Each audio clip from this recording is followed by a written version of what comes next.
ये है क्लास 11 की पॉलिटिकल साइंस का चैप्टर फर्स्ट कॉन्स्टिट्यूशन। इसमें टॉपिक है why do we need constitution, हमें कॉन्स्टिट्यूशन की जरूरत क्यों है। तो दो फंक्शन देख चुके, तीसरा फंक्शन है limitation on the power of the government.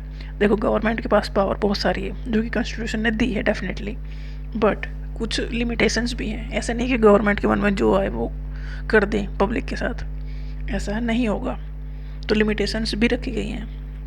Constitution is to set some limit on what a government can impose on its citizens।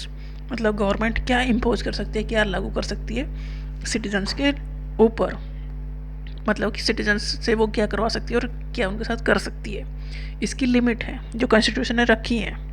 These limits are fundamental in the sense that government may never trespass them. कुछ जैसे हमारे fundamental rights हैं, तो citizens के पास अधिकार हैं, तो government उन अधिकार को जनरली नहीं छीन सकती। ठीक है, मतलब गवर्नमेंट के पास इतनी पावर नहीं है कि वो पब्लिक को ही परेशान कर दे या पब्लिक से ही उनके राइट छीन ले। तो ये लिमिटेशंस दी हैं कॉन्स्टिट्यूशन ने। Constitution limit the power of the government in many ways. Constitution ये कैसे करता है ये काम कि गवर्नमेंट के ऊपर लगाम कैसे लगा कर रखता है। The most common way of limiting the power of government is to specify certain fundamental right. Constitution ने पब्लिक या सिटीजन्स को दिए गए हैं क्या, फंडामेंटल राइट्स, हमारे मौलिक अधिकार जो हर सिटीजन का हैं, that all of us possess as citizens and which no government can ever be allowed to violate। और वो फंडामेंटल राइट हमसे कोई भी गवर्नमेंट आए वो नहीं छीन सकती।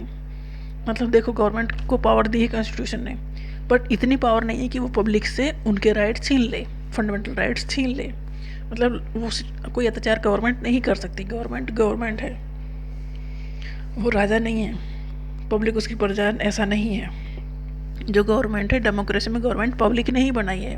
पब्लिक के जो रिप्रेजेंटेटिव हैं वो ही जाके वहाँ पर एमपी और एमएलए बने हैं, एमएलए स्टेट में और एमपी सेंटर में। तो एमपी चुनते हैं तो गवर्नमेंट बनती है सेंटर में जो पीएम के साथ होती है, और स्टेट में सीएम बनाते हैं। तो ये इनडायरेक्टली पब्लिक ने ही चुन के गवर्नमेंट बनाई है। तो जो लोग चुन के वहाँ बैठ गए हैं गवर्नमेंट में, वो पब्लिक से मतलब उनके ऊपर अत्याचार नहीं कर सकते, उनके फंडामेंटल राइट वो नहीं छीन सकते। कोई भी ऐसे गवर्नमेंट नहीं हो सकती जिन्हें वायलेट कर दे। कॉन्स्टिट्यूशन ने ये लिमिटेशन रखी है। उन्हें रोकेगा कौन?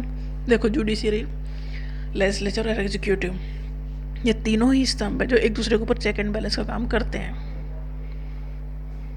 Citizen will be protected from being arrested arbitrarily and for no reason. देखो किसी भी सिटीजन को ऐसे ही जैसे गवर्नमेंट के मन में आ गई इसे पकड़ के जेल में बंद कर देते हैं कि हमें परेशान ज़्यादा कर रहा है, तो गवर्नमेंट ऐसा नहीं कर सकती। कोई लीगल वजह होनी चाहिए कि इसे जेल में क्यों डाला गया है। Citizens will normally have right to some basic liberties. Citizens के पास आज़ादी है जैसे freedom of speech, conscience, association, conducted trade और बिजनेस। मतलब हमारी जो बेसिक वो आज़ादी है वो सब सिटीजन के पास रहेंगे। फ्रीडम टू स्पीच आप बोल सकते हो, कुछ भी चीज़ कंसाइंस मतलब अपने दिमाग से जो करना है कर सकते हो। ग्रुप या एसोसिएशन बना सकते हो, पर ऐसा नहीं है कि वो गवर्नमेंट के खिलाफ काम करें, बट आप रह सकते हो ग्रुप में। कोई भी बिजनेस कर सकते हो, कोई भी काम कर सकते हो, पर वो लीगल होना चाहिए, इलीगल नहीं।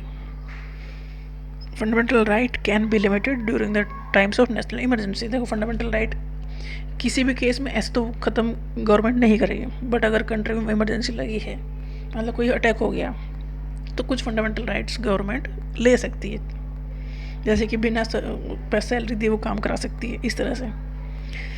And the constitution specify the circumstances under which these rights में बी विड्रॉन। मतलब कॉन्स्टिट्यूशन ये बताएगा कि किन किन केस में आप इनके राइट्स को विड्रॉ कर सकते हो, ले सकते हो। बट कॉन्स्टिट्यूशन ने गवर्नमेंट के ऊपर एक लिमिट रखी है कि हद से ज़्यादा कुछ नहीं करना है।